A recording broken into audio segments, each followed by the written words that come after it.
Carte Dion, everybody seize the day. Hi there, Alex here from Lights Camera Debate, and I'm sorry if I sound a bit croaky and not great. I've had a really bad stinky cold for the last week, and that's why I haven't been here doing these great videos, and hope you've been watching the old ones. So let's talk about Dead Poets Society, a great film that deserved more notoriety than it got.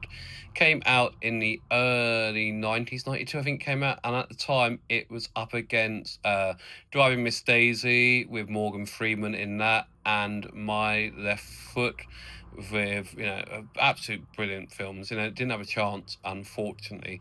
And as we know, it took to Good Will Hunting with Robin Williams to get an Oscar. He was up for Oscar, but I want to keep saying Cecil DeMille, but it's not. It's his son who's in lots of things. I can't remember his name, so it will come back to me in a minute. So I don't. I do not want to tell me off. I'll say it again.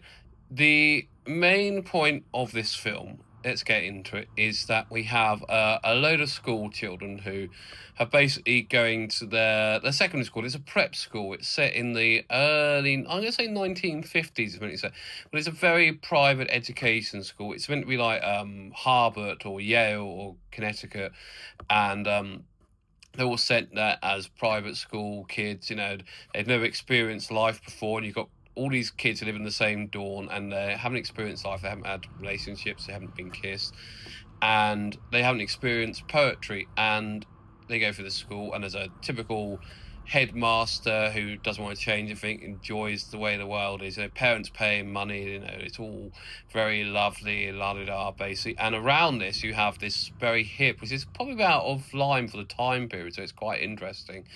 And you have a very hip teacher called Robin Williams who loves slashing books out, because how can I totally agree with this theory. How can you measure poetry by a metric chart?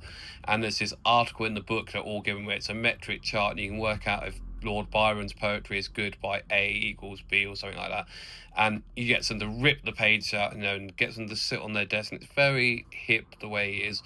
And it's a great performance by Robin Williams, and Ethan Hawke's great in this.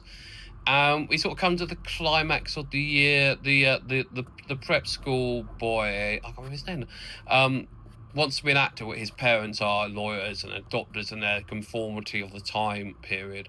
And they say, no, you can't be an actor. And he does a really good performance of Midsummer Night's Dream. And he plays Oberon the Fairy and gets dressed and leaves. It's very Stanislavski, the way it's directed, and it's very meta.